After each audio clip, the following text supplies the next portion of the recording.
Shalom and good evening, everyone.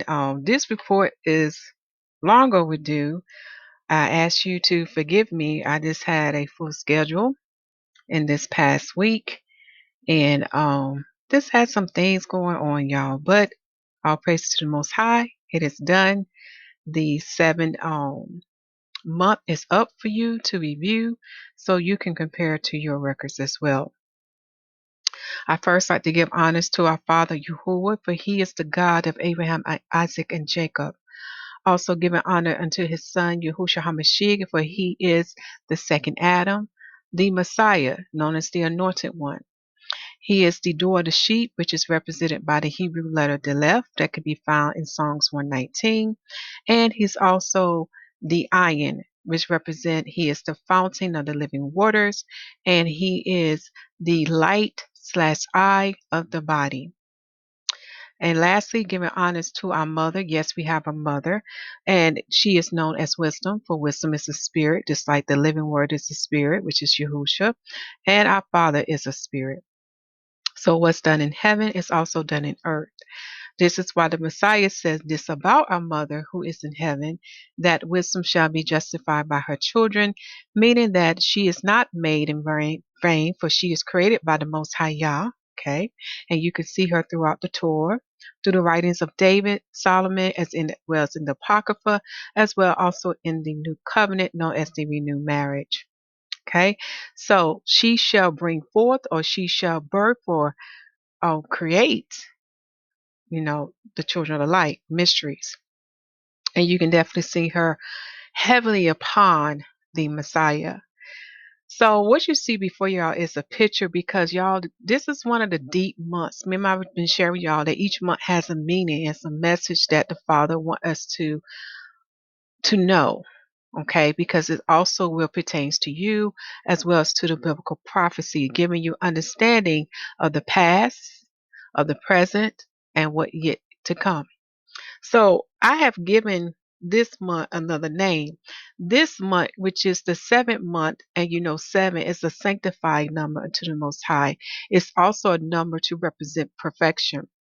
Okay, and this number is holy. Okay, and within this month, when you look at the sun circuit, okay, this is the time of the year when the sun completes its circuit, meaning that you have the ending meeting the beginning, or should I say, the new beginning. And a great example of this, look at when our foreparents started their year. They actually started their year in this month. However, our Father commanded the Israelites to begin their year in the month of Aviv, okay, that which is springtime, okay?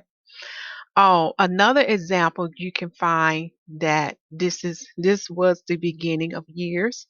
Um, is looking at Leviticus 25 when we are counting towards Shemitah and the Jubilee.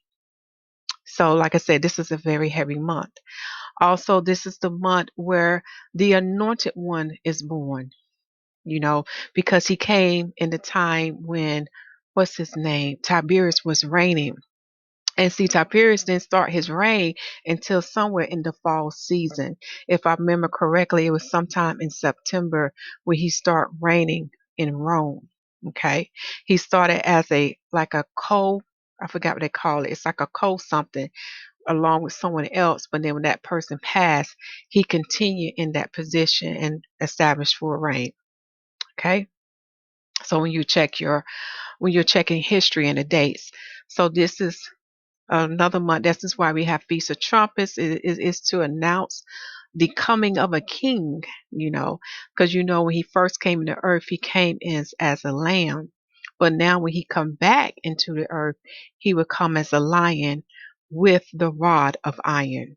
Okay, so we know he's coming with the millennium reign, which is the 1,000 years. And through that reign, he's going to prepare the earth for the coming of the Father with the eternal kingdom and the new Jerusalem. Okay. All right. So, like I said, it's a lot of things going on this month.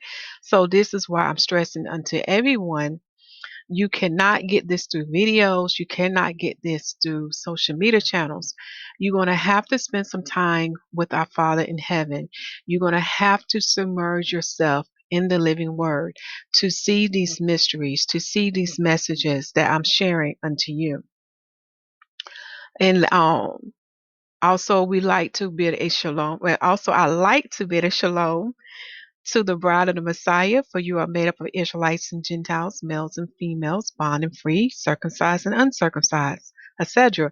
Whoever received Yahusha HaMashiach is of his bride. For Yahusha HaMashiach is the salvation and the righteousness of Yah. I also like to give a shalom to the 144,000, for you have a special position to play along with the Messiah, and the 144 y'all is only Israelites. Do not be deceived by the doctrines of the Roman Christian Church, or shall I say Christianity Church, how the Greeks would say it. We also bid a shalom to the nation of Israel, because many are not aware about the prophecies that pertain to you in these last days to come. Even the book of Revelation announced or showed the world that he has not put Israel away. There are still biblical prophecies that pertains to Israel.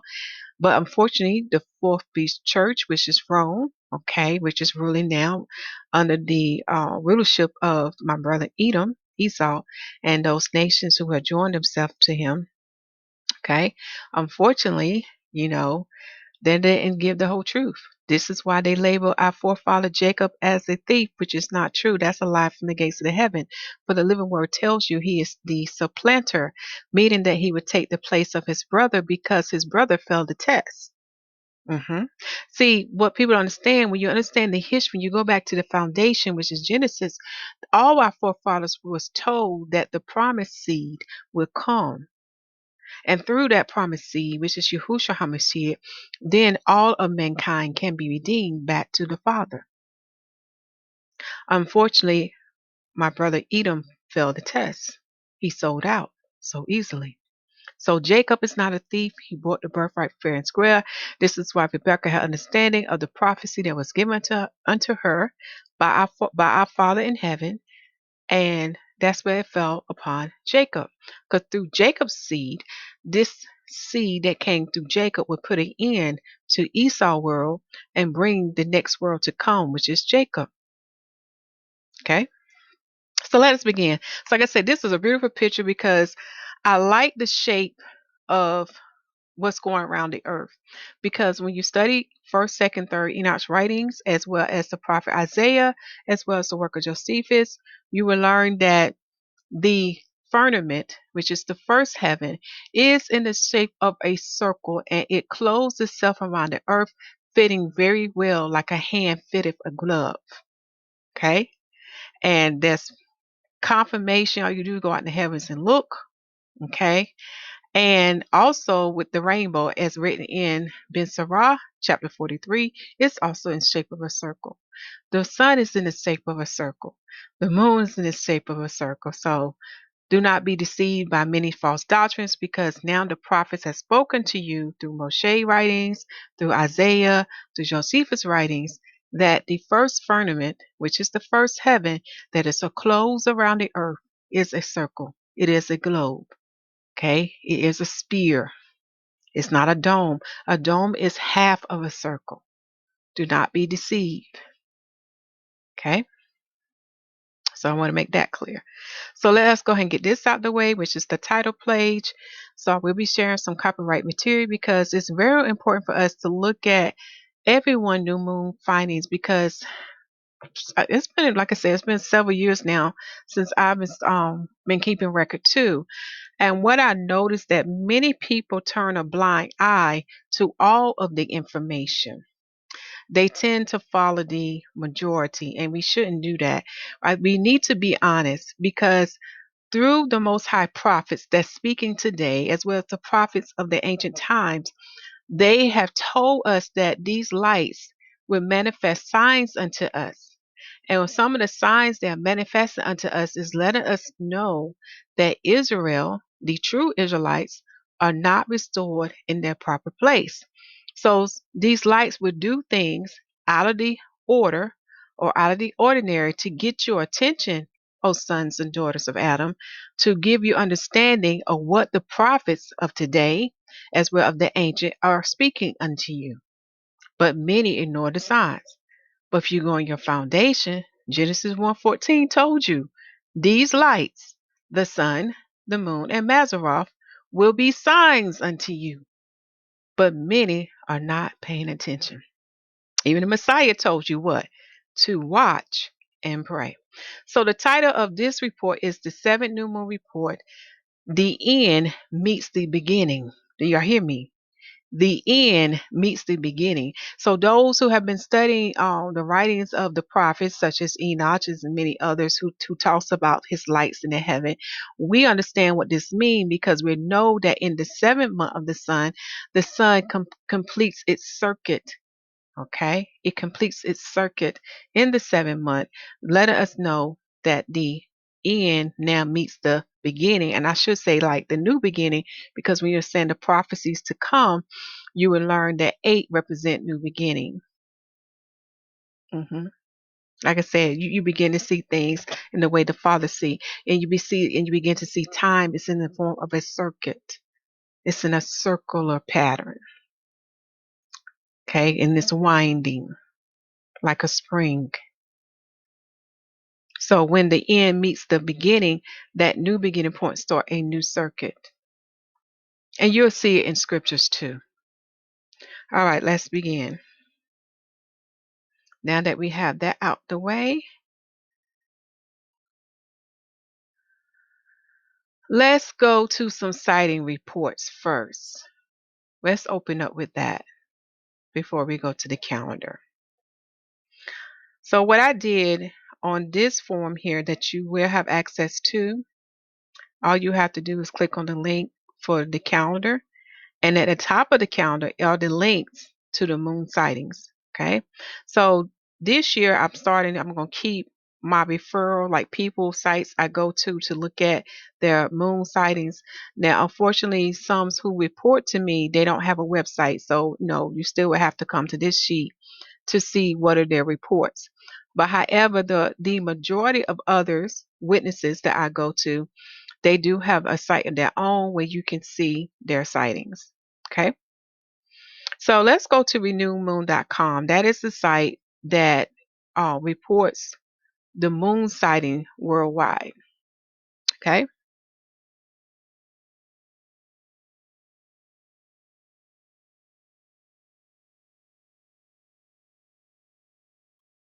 Now, with this site, they do follow behind the YAHUAH, the converts. Okay. So they do follow behind them.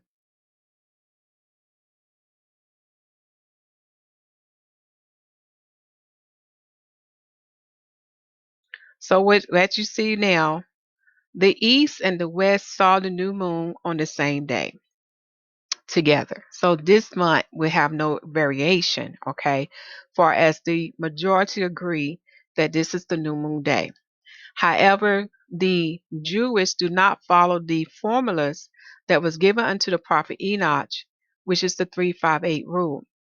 And you will see at the end of this year, they will add a 13th month because that new moon is projected to be seen in the heavens on March the 3rd or March the 4th. Therefore, they're going to have to add a 13th month because if you understand anything about his calendar, you will learn that it is tied into agriculture. And in order to have Peshat and the Feast of Unleavened Bread, you have to have barley. Okay, because the body going hand with what the Messiah did, for he was the first fruits of the resurrection. He was the first one, and he is the one who set the captives free from Sheol so they could ascend and enter into paradise, which is the third heaven. This is where you have the tree of life is, and this is where you have the creature known as Behemoth there. Okay, like I said, when you read the prophet's books, you will understand what I'm saying unto you now. Even Ezra's talk about some of these things. Okay.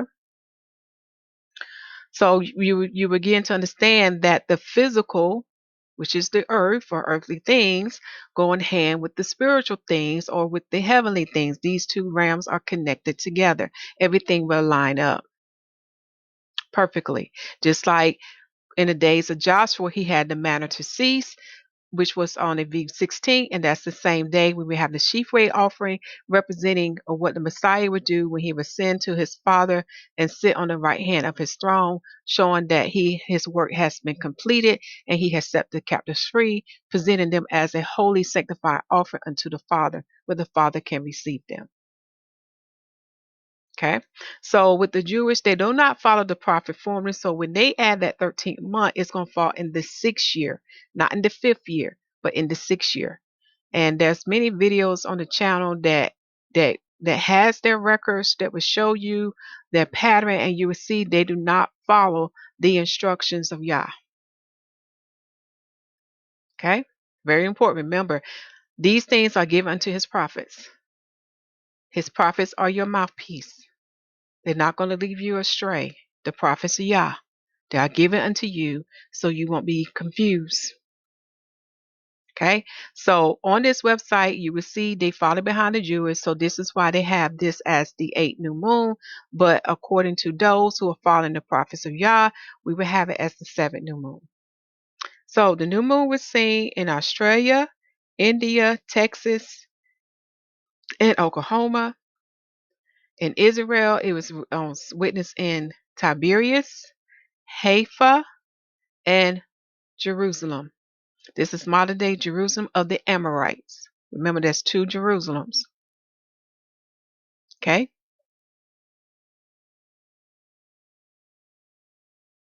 So when you go to this site, what it would say that the first report for the 8th new moon of the year came from the region of Canberra and Townsville, Australia on Thursday evening, October the 7th, followed by Kerala, India, and points westward. For Israel-based observers, the 8th new moon was also sighted in Tiberias on Thursday evening, October the 7th, by Dennis and Maureen. I'm not going to try to say that last name that starts with a C. And confirmed in Haifa by Ephraim Aman. And they see they put pictures. Okay. So for the most part, I have not seen any reports of someone seeing the new moon on the day before. I have not seen reports for any sightings on October the 6th at sundown. For right now, the majority say on the 7th. All right.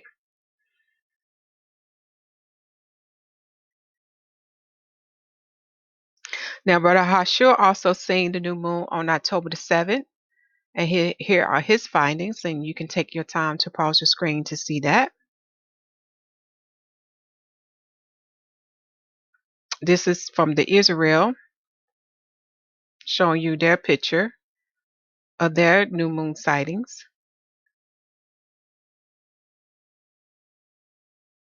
And this is from the website, the truth of, I say YAHUAH.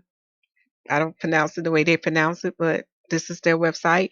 Here it says that moon sighted in Rhode Island, Jamaica, Tennessee, India, Ohio, Missouri, Iowa, Georgia, Louisiana, Texas, Massachusetts, Kentucky. Okay. And let's go to their website, because now I noticed with them, let's just say if somebody saw the new moon on October the 6th, with this site, you have to witness it on that day, because what they'll do, they will update it and you will not see that information anymore. Like I said, for some reason, people don't be inclusive of all the sightings. They tend to go with the majority. Okay. But on this day, on top of the 7th, you will see that those throughout the states, not everybody was able to see it due to overcast, okay, or clouds or cloudiness. Okay. So even in my area, I was not able to see it because of the clouds. Right.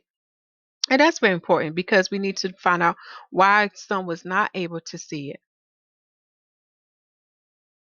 And then they list those who was able to see, like how many people sighted and at what time. Okay, because again, we have to follow Torah. We must have 2 or 3 witnesses. Okay, let me scroll all the way down. And then when you get to the end of the site, then they give you the projections.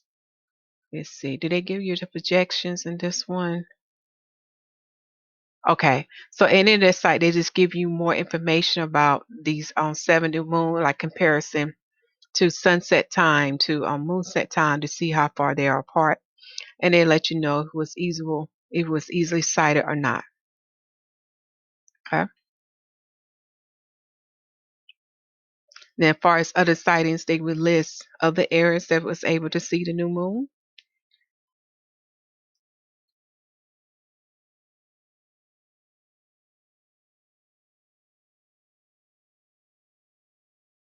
Okay. All right. So as for myself and Brother Kiefer, we was not able to witness this new moon. With Truth Tables Ministry, they too was not able to see it. So they are going with the findings of the Jewish. Okay. And their problem, they was not able to see it because it was cloudy in their area too. Another site is dealing with the Crescent Watch. These are dealing with those who follow the Islamic faith. Okay. They too had no sightings on Wednesday. So they were just saying that their month will begin on that Thursday. Okay. That's something to check out. All right. Now that we have that out the way, let's close that out. Now for the calendar. When you open this calendar, y'all, it's a lot of juicy information that I give with this calendar, and it's for a reason. Because you have to have a foundation to understand the calendar and to understand how these three lights equals one calendar. So whomever is teaching you the calendar, you cannot separate these lights. You must have the moon, the sun, and Mazzaroth included. Okay, because it's giving you a deeper message or a deeper understanding with the Godhead. That way, when you understand that part, then you understand how the man and wife can become one. Many misunderstood about how they become one or how the father and son are one. They misunderstand it, meaning that when they become one, that means they are in agreement with one another. They do not work against one another, for they have the same mindset, the same thought pattern. Okay, this is why. And those who are like a sci-fi person like me, when you watch Star Trek with the boy, and there was a movie. What was the name of that movie? Oh, I'm trying to remember. It was dealing with mm, it, Avatar. You would see how everything is connected to one. Just like on Star Trek with the thing called Board, how those robotic beings or those beings who was converted to be partly robotic was connected to the motherboard. It's a form of one. And this is what many do not understand.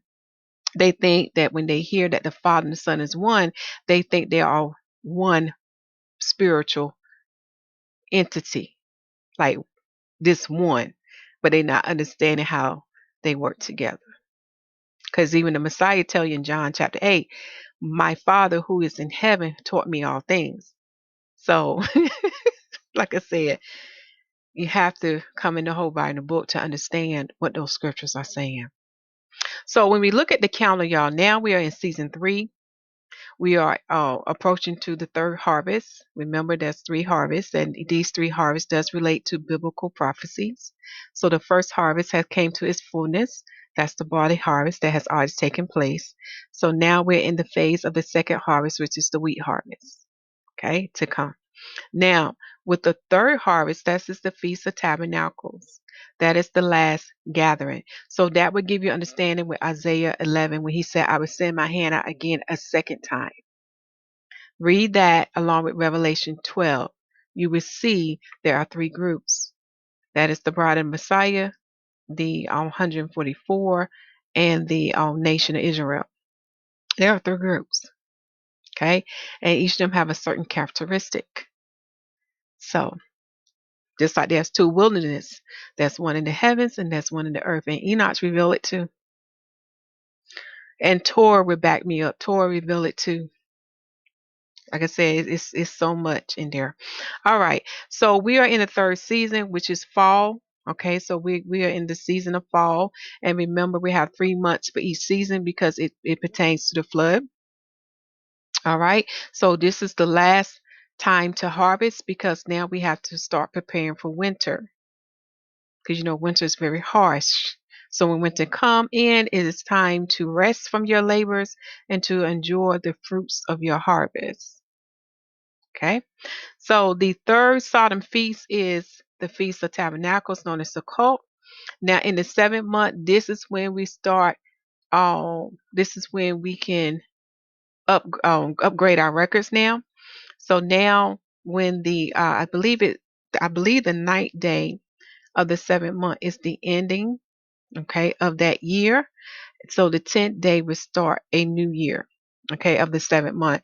Read Leviticus chapter 25. So the count towards Jubilee and Shemitah, we are now in the 6th year towards that count, okay. Now, far as the year, like the date, now let me give you the heathens date. Today is October the 11th in the year of 2021 AD. It is nighttime, and in my time on Eastern Daylight Saving Time, it is 9:50 p.m. Now, the Father don't roll like that. He keeps years according to the Adamic year and the creation year. So, far as the year, we are in the 8th day from Adam, okay? Far as creation, we're in the 13th day from creation. Far as prophecy, if I remember correctly, we're in the 5th day of the 7-day prophecy. Oh, yes, that's a 7-day prophecy. And far as Enoch's 10-week prophecy, we are in the 8th week of it now. Okay. Then we should see me listed of the other years that we have for the 13th month. You can review that in your spare time. And when we have the last Shemitah and the last Jubilee. Also in the year of 2014 to 2015, remember we have four blood moons that fell on the feast days. Peshat, which is Passover, and the Feast of Tabernacles. Very important. Also list some other scriptures that also relates to the calendar. So you can understand how I got the format. Okay, so let's look at the 7th month for this year. So those who do not believe that the heavens produce the 13th month, even though the sign is very visible, even though math would testify against you, even though the prophet would testify against you through the formers that was given to him from the Father.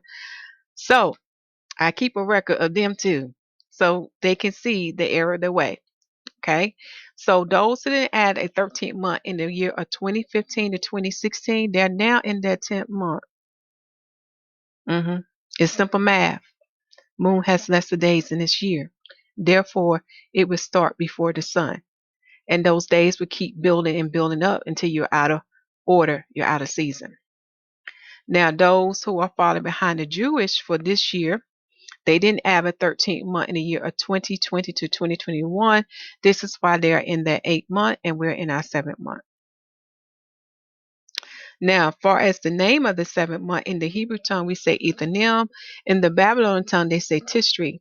Now, the 7th month has a meaning, its name. It means enduring. Oh, I just love that, y'all. Enduring.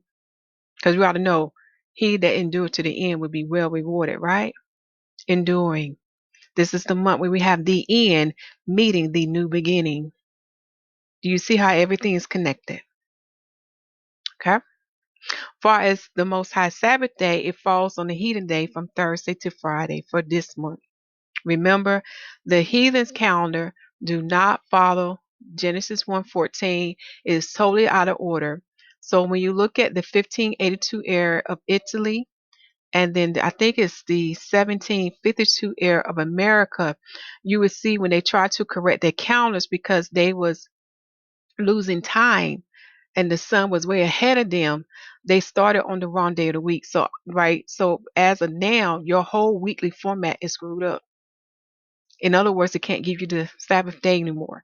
So you have to go back to Genesis 1:14 to figure out what is my Sabbath day now. Because only the heavens can tell you. And this is the best way to look at this. When you look in the ancient times, they didn't have technology. They didn't have the internet. What did they have to guide them? The heavens. Genesis 1:14, y'all. All right. So in this month, as you see me listed, we have the Feast of Trumpets will fall on the first day. And in the Hebrew tongue, they would say Rosh Hashanah, meaning the head of the year. The head of the year. Okay? Now, the Hebrew word that means the day of shouting or blasting, a memorial of blowing the shofar or the blowing of the trumpets, they would say Yom Torah. I don't know if I say that right, y'all. Yom Torah. Okay.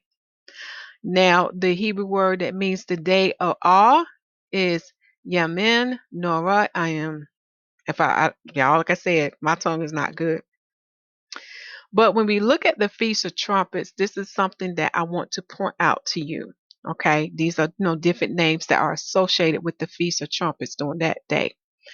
Is that why do you think the Father had us to blow the shofar? Because he does give us a physical example of what is that representing.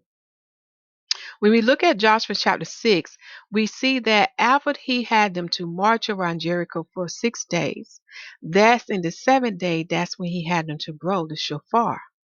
And what that said unto us, y'all, just as he broke down the walls of Jericho, which are the strongholds of the powers of darkness, of the principalities, the same will be in our time when he shall break the stronghold and their kingdom shall be destroyed and put to an end. And that is to follow sometime after the day of Adam, which will fall on the 7th day. And then that 7th day will be our Father's judgment, his judgment. Okay. He also has given an assignment unto his son to carry out his judgment in the earth. So his son also has his time lined up. And when the Father, according to the Father, we'll have to go more in depth about that 7-day prophecy. Okay. Also in the calendar is listed some very important biblical scriptures so you can know what we did on the new moon days, because this new moon day is a Sabbath day unto Yah. It's different from any new moon days. Okay. So those scriptures are listed. Just as I talk about the 7-day or the 7-day prophecy, I list scriptures that pertain to that. Look at the book of Joshua, the book of Leviticus, and the book of 2nd Esdras. Okay, you will see it there. Again, why you think he had the priests to sprinkle the blood 7 times? Father, speak to us in mysteries. Then I list scriptures that pertain to Sukkot and the Feast of Tabernacle. You know, tabernacle means house, booth, tent, dwelling place. Okay. And one of the scriptures I want you to read so you can understand about why the end meets the beginning. Notice what the scriptures say in Exodus chapter 34, verse 22. For it says, Thou shalt observe the feast of weeks, of the first fruits of wheat harvest, and the feast of ingathering at the year's end. Now, what is the feast of ingathering, y'all? It is the Feast of Tabernacle. And notice what it says, it's at the year's end. So it's following or at the ending of the year of the sun. Close to it. Because we know tabernacles have to be kept in the fall season, not in summertime. Okay? And then I also lift references to the book of Jubilees in Genesis 6. And this is FYI, this is the month when the anointed one is born.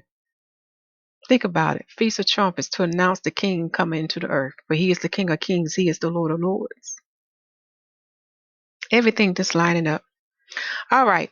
So we already established that the new moon day was seen by the east and west, and it fell on October the 7th on the heathen day.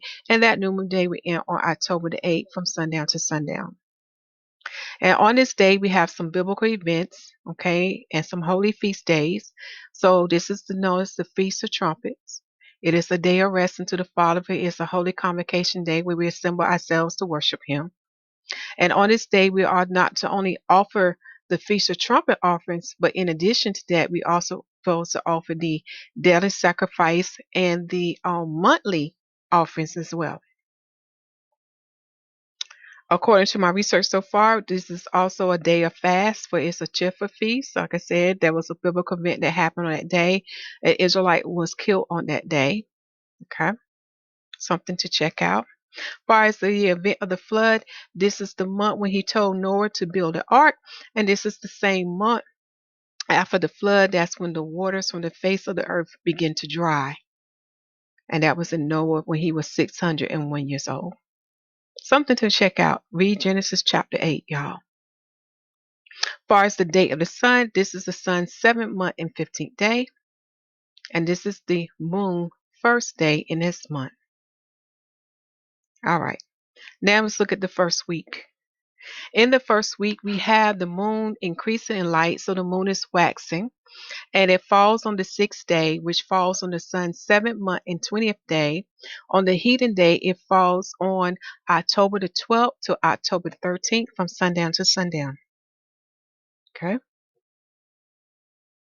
far as the first Shabbat, it would fall on the moon's 8th day.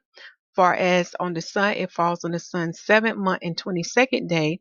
And on the heathen day, it will fall on October the 14th to October the 15th from sundown to sundown. Remember, every month has 4 Shabbats, 4 rests. Okay. Now in the second week of the Most High Calendar. In the second week of the Most High Calendar, we have atonement to happen on this day. That is the day where we fast. This is the day when we afflict our souls. So also read Isaiah chapter 58, because there's another fast that we must do. And that fast will edify your heart. And this is a day of rest too unto the Father. So this fast starts from sundown to sundown. Far as the date of when it falls on the sun's month, it falls on the sun's 7th month and 24th day. Far as the heathen date, give me a while, y'all. I got to I think this is the right date. Let me see. Yep, it is. It falls on the heathen day, 16 to the 17th day of October from sundown to sundown. Now, in this week, we have the moon to do something weird, y'all. Because those who have been keeping a record of the Most High Calendar, we know that usually on the Feast of Tabernacles, just like in the year 2014 to 2015, we have the full moon to happen on the 15th day. But with this phase, and this is why I have this highlighted, the full moon phase, the phase of this moon to be full starts on the 13th day of this month. Now let's see what's going on. Why? So the date, according to the heathen, this phase happened on October the 20th in the year of 2021 AD, and the timing of this phase happened at 5:56 p.m. But when we look at the graphs that's on time and date, y'all, this phase is happening before the moon rises above the horizon. Because when we look at the sunset time or the going down of the sun go down on this day, which is October the 20th. It goes down at 6:01 p.m. So when we compare the times, we have about a 5 minutes difference. Y'all see how close that is? It's so close that it would make one say it actually falls on the 14th day, but it's not on the 15th. You see what I'm saying? Something to really think about, because I'm like, what are you doing, Moon? Because you know she will speed up or she will slow down. She will do that. And remember, everything's done at the commandment of Yah. So those who have been reading YAHUAH prophetic messages, check the video description box. He did say that these things would do these things out of order until Israel is manifested where she should be. And we know that we have the correct month because the fall equinox occur in the other month. And if you kept tabernacles in that month, you will be keeping it in summertime. So that can't be correct, because it said that the Feast of Ungathering is at the year's end. So you can't start it before the year's end of the sun. It has to come either on that day or after to be in the correct season. We also learned from the Farmer Almanac why you want to keep tabernacles in October this year instead of September. It deals with giving you more time to harvest, together so you can be prepared for winter. Okay? So this phase of this moon, because it's below the horizon, this phase happened below the horizon, falls on the sun's 7th month and 27th day. On the heathen's day, it falls on October the 19th to October the 20th. Now, we're going to take a moment. We're going to come back to this week, which is the second week. Let's come back to it. So y'all know me. I went to timeanddate.com and I'm looking at graphs here. Now, when you study Enoch's writings, you will learn that when the moon when the moon is working herself to become full, you notice that she's not traveling with the sun. She's opposite of the sun. So, for example, when the sun rises, the moon will go down. When the sun sets, the moon will rise. So, on the full moon day, Enoch's talk about this.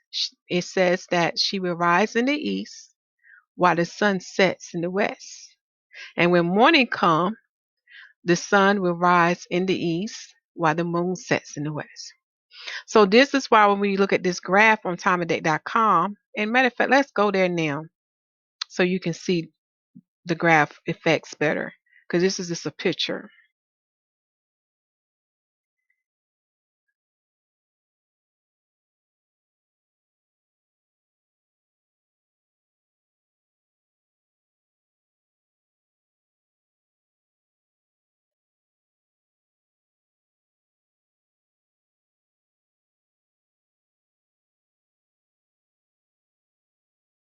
So on this graph, as you see that she is below the horizon, okay? On the 20th day of October, she is below the horizon. So she don't start to rise above the horizon until we get to 6:09 p.m. But by the time she gets to that point, she's already a full moon. Okay. And we know what marks the beginning of a day to an end of the day. It is the going down the sun. And we know the sun go down at 6:01 p.m. So as the sun is going down on this day, y'all, the moon is rising in the east as a full moon. Okay.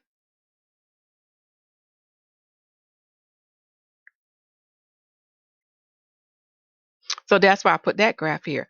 But also notice that it said that the moon does not pass the meridian on this day. So you might ask yourself, what did that mean? Okay, what is saying unto us?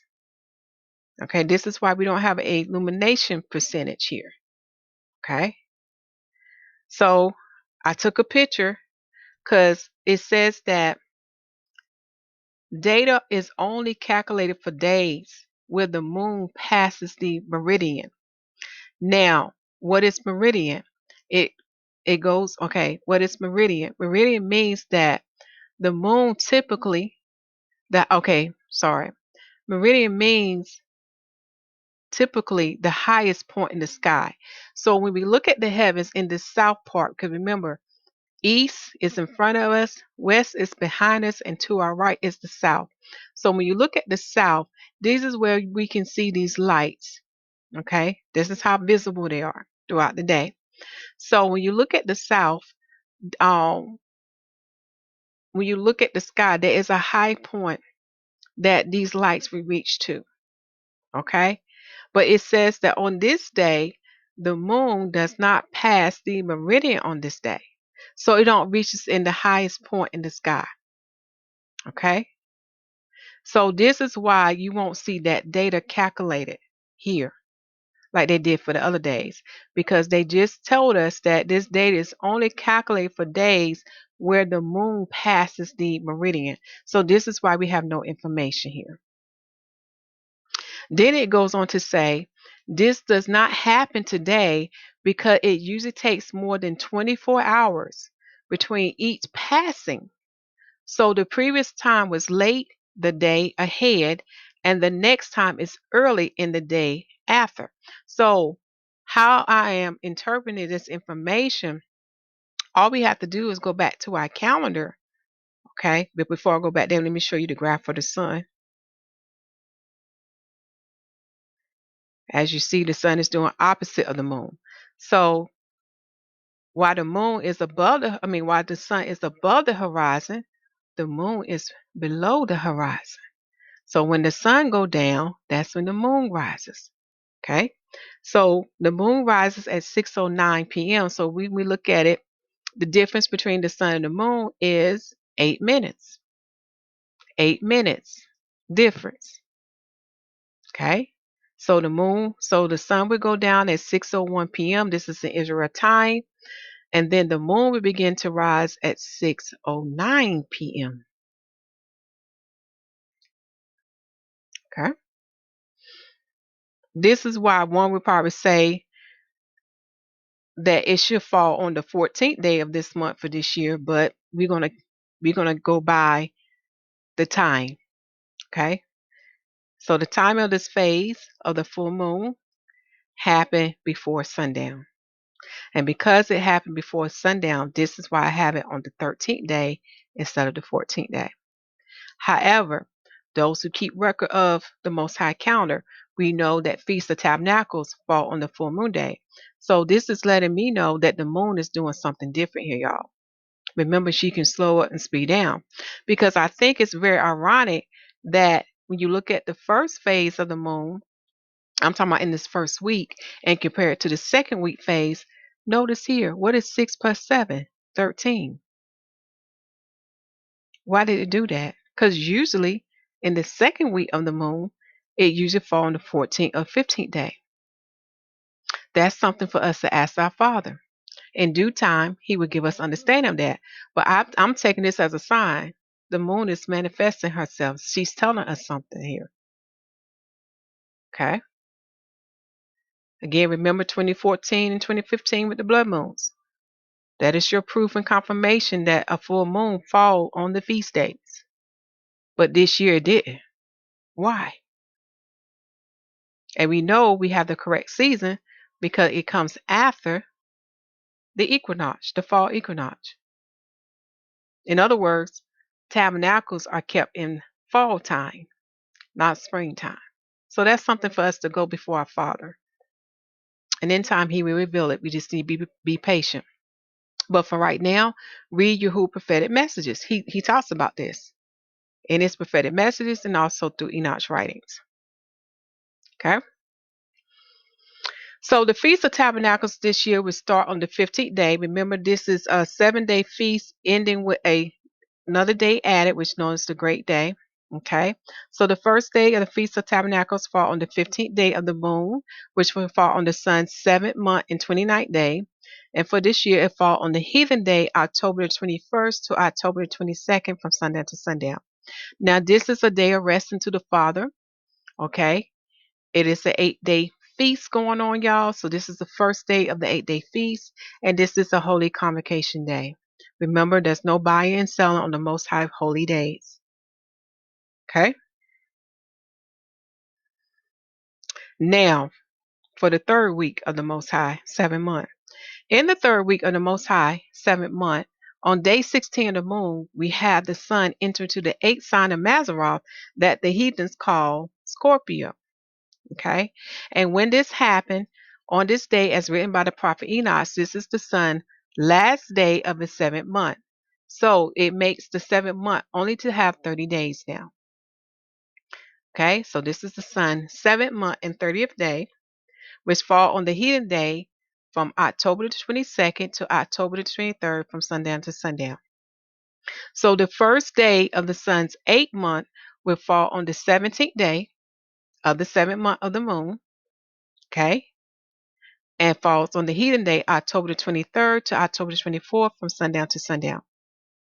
And this is the third day of the 8-day feast, of the Feast of Sukkot.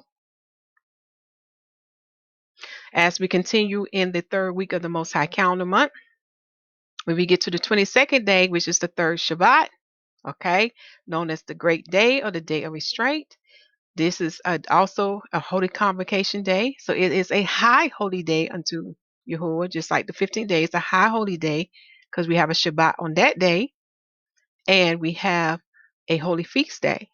So it's a high holy day. Okay. And this is the day when we have the moon decreasing herself in light. She's a half moon. And it fell on the heathen date, October the 28th of the year 2021 at 11:05 p.m. in Israel time. So it happened after sundown. Okay. Far as the date of the sun, it falls on the sun's 8th month and 6th day. Far as the heathen date, it falls on October the 28th to October the 29th. And the channel has a lot of messages and give you understanding of the holy days and holy feast days, y'all. I'm telling you, it's a mystery about the day of restraint too. Why is this day is called the day of restraint or the great day? So as you see, you can take this whole month and just submerge yourself in his word. The Father needs for you to spend time with him so you can understand what is coming and what is happening now, and also to understand the past. You need a relationship with the Father. You cannot get this by sitting under a man to teach you. All things come by the Spirit of Yah. All right, now we get to the 4th week of the month. In the 4th week of the month, we have the moon still decreasing herself in light, and she's working herself to travel along with the sun now. That's what she's doing. So we have the last waning crescent of the moon to fall on the 28th day of its month, okay, which fall on the sun's 8th month and 12th day, fall on the heathen day known as November the 3rd to November the 4th from sundown to sundown. Then she has no light upon her. So as written by the prophet Enoch, this is the last day of the month because she has no light upon her. It falls on the 29th day of the moon. And we will have a supermoon on this day, meaning that the moon will be larger or appear larger for those who have the special equipment to see a dark moon. But to see that moon with your naked eye in the heaven, that's impossible. You can't see it because there's no light upon her.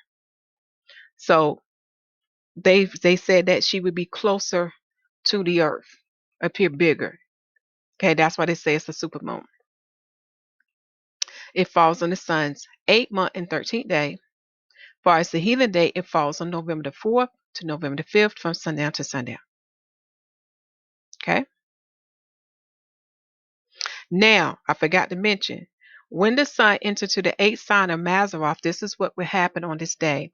You will have daylight to be 8 parts and night to be 10 parts. When we convert that into time, you will have daylight to be about 11 hours and 20 minutes and night to be 12 hours and 40 minutes, meaning that now we're going to have night to be longer than daylight. So we have lesser light to do our work now. This is why it's so important to be in tune with the calendar and with his heaven and earth so you won't be out of order. Okay? Now, you might see a slight difference because now the earth is shifted. The earth is not in line with the heavens now. Again, to understand that, you got to go back to those prophecies. Even the Father speak that through his prophets today, telling you why. He's doing this to get your attention. Okay? So this concludes the 7th new moon report. I hope this has been helpful unto you. And the Father's reminded me I got one more piece to show you. There is a yearly summary sheet that I do that I keep, but you know what? I'm going to say that in a separate video because there is a part I want to point out to you that aligns with Enoch's writings that I'm seeing that it does happen. Again, this is why it's so important for us to keep a calendar record. Yes, there is some math involved. I know everyone's not good with math, but those who are good, it's very important that you do keep a record of the mathematic part, comparing the actual timing versus the whole calendar days, and then you can see what Enoch is saying unto you. And we'll talk about that in another video. So we'll come back, and discuss this part in another video. Okay. Hope you enjoy. Like I said, there's a lot to feast upon. Get in that living word. All right, my brothers and sisters, continue to preach that the kingdom of heaven is at hand, for it's truly at hand. For this is the month where we have the ending to meet the new beginning. The Tal is meeting the Alef. Okay, in the Greek tongue, they would say the Omega is meeting the Alpha. Okay, make sure the people receive salvation as written in Romans chapter 10 and baptize the people in the name of Yahusha HaMashiach. For the Lamb set the example of the Holy Spirit baptism and the water baptism. If you have no one to baptize you, guess what? The Father made it simple For the water is the second witness in the earth. His heavens is a witness, and his earth is a witness unto him. And they can report back unto him of those that have entered into the renewed marriage that the Messiah has made for us. That's how simple it is. All you have to do is what? Exercise your works with faith. They go hand in hand. Believe that he will receive your baptism, and he will. This read the scriptures that's listed in Romans 10. Okay? Now, for the Holy Spirit baptism, he made that simple. All you have to do is ask in the name of his son, in the name of Yahusha The Messiah, and he will give it unto you according to your heart, faith, and works. Remember, the Father freely give these things. You cannot do this by your hand. In other words, you can't open up your pineal gland and get it. You can't partake in these heathen ways of getting it. When they talk about open your third eye, that is of the heathen. Understanding come by the Spirit, which is the breath. That's why the Messiah breathed on the Messiah. That's why the Messiah breathed on the disciples and say, receive ye the Holy Spirit, which is what? The breath, the wind. And when they receive it, that's when their understanding begin to open. So you cannot get understanding through many books. Okay? You cannot get understanding by sitting underneath a man. No. You get understanding when the Father give you his Spirit. And through his Spirit shall you receive his knowledge, his wisdom, and his understanding. All things come by the Spirit. Love you all, and shalom.